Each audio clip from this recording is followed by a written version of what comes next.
तोंडात टाकताच विरघळणारी मऊसूत अशी गूळ शेंगदाण्याची वडी कशी बनवायची ते आपण आजच्या व्हिडिओमध्ये बघणार आहोत. कमीत कमी साहित्यामध्ये आणि झटपट तयार होणारी ही वडी खायला अतिशय चविष्ट लागते. ही तुम्ही अगदी 10 ते 12 दिवस हवाबंद डब्यामध्ये स्टोअर करून ठेवू शकता. नमस्कार, शिल्पा होम किचनमध्ये सर्वांचं मनापासून स्वागत. चला तर मग रेसिपीला सुरुवात करूया. तर इथे मी एका कढईमध्ये 1 कप शेंगदाणे घेतलेले आहेत आणि आता हे शेंगदाणे आपल्याला छान खरपूस असे भाजून घ्यायचे आहेत. तर मध्यम गॅसवरती हे शेंगदाणे आपल्याला भाजून घ्यायचे आहेत. अगदी 4 ते 5 मिनिटासाठी मी हे मध्यम गॅसवरती भाजून घेतले. याची साल निघेपर्यंत आपल्याला छान हे असे भाजून घ्यायचे. तर हे मी एका प्लेटमध्ये काढून घेतले. त्याचबरोबर पाव कप काजू आणि बदाम घेतलेले आहेत. तर याऐवजी तुम्ही तीळ घेतलेत तरीसुद्धा चालेल. तर इथे मी काजू आणि बदाम वापरलेले आहेत. तर हे सुद्धा 2 ते 3 मिनिटासाठी भाजून घ्यायचे आणि नंतर हे काढून घेतलेत मी एका वाटीमध्ये. त्याचबरोबर या वडीची चव अजूनच वाढवण्यासाठी इथे मी पाव कप खोबरं घेतलेलं आहे. डेसिकेटेड कोकोनट आहे. याऐवजी तुम्ही सुकं खोबरं किसून घेतलं तरीसुद्धा चालेल. तर हे सुद्धा मी अगदी 2 ते 3 मिनिटासाठी मध्यम गॅसवरती परतून घेतलेलं आहे आणि हे सुद्धा एका प्लेटमध्ये काढून घ्यायचं. हे सगळं साहित्य थंड झाल्यानंतर आपल्याला हे बारीक करून घ्यायचं आहे. तर हे सुद्धा झालेलं आहे. रंग बदलू द्यायचं नाही. अगदी 2 ते 3 मिनिटासाठी हे छान परतून घ्यायचं आहे. तर आता शेंगदाणे थोडे थंड झालेले आहेत. यावरची साल काढून घ्यायची. तर मी सगळे शेंगदाणे असेच त्याची साल काढून घेतली आणि आता हे मिक्सरच्या भांड्यामध्ये काढून घेऊया. तर यामध्येच आपण काजू आणि बदाम ते सुद्धा घालायचे. तर खोबरं वाटायला घ्यायचं नाही. खोबरं आपण असंच वापरणार आहोत.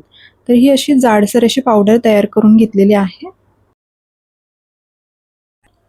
त्याचबरोबर आपल्याला एक तयारी करून ठेवायची. वडी थापण्यासाठी एखादी प्लेट तयार करून घ्यायची. तर मी इथे छोटी प्लेट घेतली आणि त्यावरती थोडंसं तूप घेतलं. तर तूप व्यवस्थित लावून घ्यायचं. ही तयारी आपल्याला आधीच करून घ्यायची. तर आता गॅसवरती पुन्हा कढई घेतली. कढईमध्ये 2 चमचे तूप घ्यायचं. तूप छान वितळलं की यामध्ये आपल्याला गूळ घालायचं आहे. तर गूळ मी इथे 1 कप घेतलेला आहे. ज्या वाटीने आपण किंवा कपने शेंगदाणे घेतले तर तेवढ्याच प्रमाणात आपल्याला गूळसुद्धा घ्यायचं आहे. तर गूळ थोडं बारीक चिरून घ्यायचं आणि आता हे मध्यम गॅसवरती हा गूळ आपल्याला वितळवून घ्यायचं आहे. याचा पाक वगैरे करायचा नाही. तुम्हाला जर वड्या अगदी खुसखुशीत आणि कडक पाहिजे असतील तर थोडा हा घट्टसर पाक तुम्ही तयार करू शकता. तर मी इथे अगदी मऊसूत अशा वड्या तयार करणार आहे. त्यामुळे हा गूळ जो आहे तो फक्त विरघळवून घेणार आहे. खूप जास्त उकळवून घेणार नाही. तर बघू शकता गूळ जो आहे तो पूर्ण विरघळलेला आहे. यामध्ये कुठल्याही गुठळ्या राहिलेल्या नाहीत. तर आता यामध्ये आपल्याला ड्रायफ्रूट्स आणि शेंगदाण्याची जी पावडर आपण तयार करून घेतली तर ती यामध्ये घालून घ्यायची. त्यानंतर भाजून घेतलेलं खोबरं, फ्लेवरसाठी इथे वेलची पावडर पाव चमचा आणि पाव चमचा सुंठ पावडर घातलेले आहे. सुंठ पावडर घातल्यामुळे वडीची चव खूप छान येते. नक्की वापरा.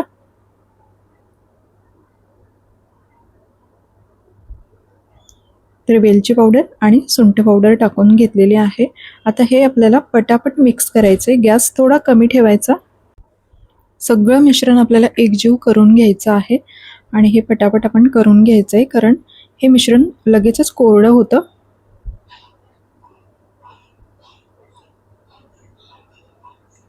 तर हे झालेलं आहे आणि मी गॅस बंद केलेला आहे. आता आपण हे जे आपण प्लेट तयार करून घेतले त्यामध्ये सगळं मिश्रण काढून घेऊया.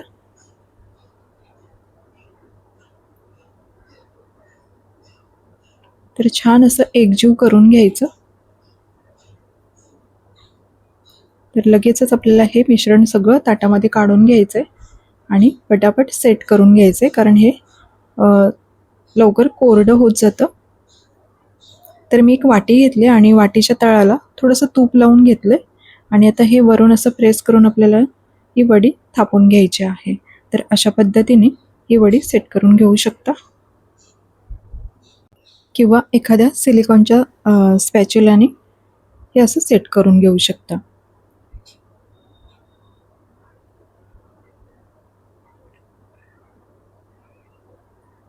तर ही वडी सेट करून झालेली आहे आणि आता हे मिश्रण गरम असतानाच आपल्याला इथे सुरीने असे कट देऊन घ्यायचं, कारण थंड झाल्यावरती व्यवस्थित कट देता येत नाही, त्यामुळे गरम असतानाच असे सुरीने कट देऊन घ्यायचे.